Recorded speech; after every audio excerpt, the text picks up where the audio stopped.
Welcome back to I spicy delights. ഇന്ന് നമുക്കൊരു ഉപ്പേരി തയ്യാറാക്കാം. ഉപ്പേരി എന്ന് പറഞ്ഞാൽ തോരൻ, വൻപയറും കായും വെച്ചിട്ടുള്ളൊരു അടിപൊളി തോരൻ റെസിപ്പിയാണ്.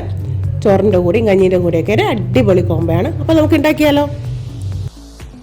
ഈ തോരൻ തയ്യാറാക്കാൻ വേണ്ടി നമ്മൾ ആദ്യം വൻപയറും കായും കൂടി ഒന്ന് കുക്കറിൽ വേവിച്ച് വെക്കണം. ഞാനിത് ഓൾറെഡി വേവിച്ച് വെച്ചിട്ടുണ്ട്, ഉപ്പും മഞ്ഞൾപ്പൊടി ഇട്ട് വേവിച്ച് വെച്ചതാണ്. ഇനി നമുക്കൊരു കടായി എടുക്കാം. അതിലേക്ക് ആവശ്യത്തിനുള്ള വെളിച്ചെണ്ണ ചേർത്ത് കൊടുക്കാം. ഞാൻ 2 ടേബിൾ സ്പൂൺ വെളിച്ചെണ്ണയാണ് ചേർത്ത് കൊടുത്തിരിക്കുന്നത്. വെളിച്ചെണ്ണ ഒന്ന് ചൂടായി വരുമ്പോൾ കടുക് ഇട്ട് പൊട്ടിക്കാം.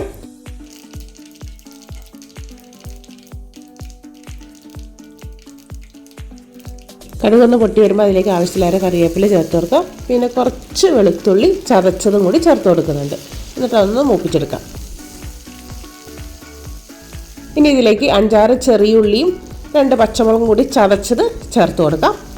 എന്നിട്ട് അതൊന്ന് വഴറ്റിയെടുക്കാം കേട്ടോ.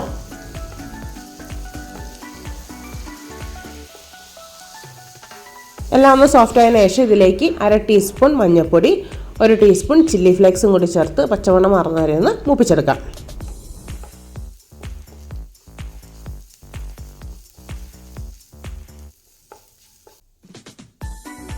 ഇനി ഇതിലേക്ക് വൻപയറും കായും കൂടി വേവിച്ച് വെച്ചിട്ടുള്ളതും കൂടി ചേർത്ത് കൊടുക്കാം. അതിൻ്റെ ആ വെള്ളം കൂടി ചേർക്കണേ, കുറച്ച് ചേർത്താൽ മതി, ഒരുപാട് ചേർക്കണമെന്നില്ല. എന്നിട്ട് നന്നായിട്ടൊന്ന് മിക്സ് ചെയ്യാം. ഞാനിത് ഉപ്പിട്ട് വേവിച്ചത് കൊണ്ടാണ് നേരത്തെ ഉള്ളി വാട്ടിയപ്പോഴൊന്നും ഉപ്പിടാണ്ടിരുന്നത് കേട്ടോ. ഇപ്പോൾ നമുക്ക് ഉപ്പൊക്കെ നോക്കി ആവശ്യമുണ്ടെങ്കിൽ ഉപ്പിടാം. ഇപ്പോൾ ലേശം ഉപ്പിൻ്റെ കുറവുണ്ട്, അതുകൊണ്ട് ഞാൻ കുറച്ച് ഉപ്പ് ഞാൻ ചേർത്ത് കൊടുക്കുന്നുണ്ട് കേട്ടോ.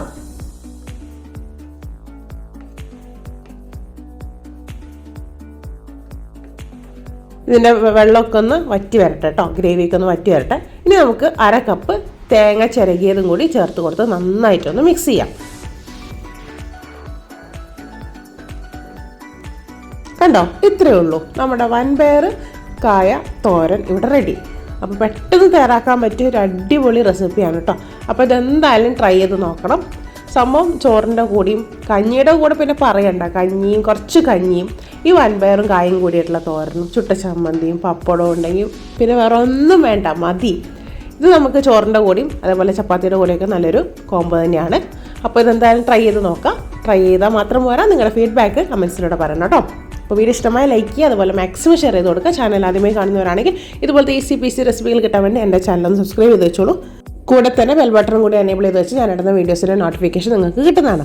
അപ്പോൾ അടുത്തൊരു വീഡിയോ പുതിയൊരു അടിപൊളി റെസിപ്പിയുമായി നമുക്ക് വീണ്ടും കാണാം. അതുവരെ ടാറ്റാ.